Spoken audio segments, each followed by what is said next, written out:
Welcome to Envision. I'm Ben Schumacher, Communications Specialist for the Sioux Falls School District. I'm joined by Dr. Brian Maher, our Superintendent.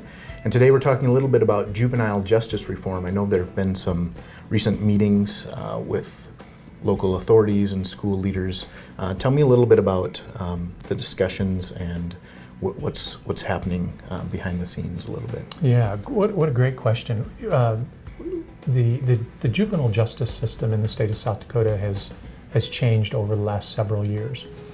As part of those changes, several school administrators were talking about the impact that those changes are having on their school. Some of those conversations were positive in nature, some of those conversations were negative in nature.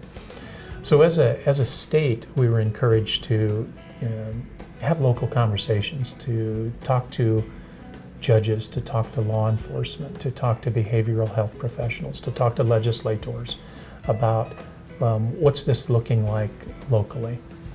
So one of the things we did here in the Sioux Falls School District was had a conversation with our neighbors. All of the school districts that are contiguous with the Sioux Falls School District, we just invited in for a conversation. Mr. Jamie Nold, Assistant Superintendent here in our school district, and myself had a meeting where we had probably about 10 school districts where we just had conversations about what does this look like in your school? What has the change in the juvenile justice system meant to your particular school district? Out of that meeting, we thought, we need to bring more people into this conversation. So it was at that point where we decided to have a little broader conversation. And from that, we had two conversations locally. One we held at the West Central schools to our north, and the other we held at the Harrisburg schools to our south, and had invited in legislators, behavioral health folks. We invited in representatives from the governor's office, and I'm probably missing a group or so. But to just have a conversation, school administrators were certainly a part of that, to have a conversation about what's this look like in your specific school. So that's the emphasis on that conversation, and that's the impetus behind putting those meetings together. In those meetings, one of the things that we really found was we need to go from those fairly local conversations to very local conversations. And what we're going to do in the Sioux Falls School District is actually sit in a room with the judicial branch, with law enforcement, and with behavioral health and school administrators, and say, how is this working in our schools? And specifically address those issues that are pertinent to the Sioux Falls School District. And I think that's where the real impact will happen, is when we actually sit in the room and talk to each other about our expectations of one another.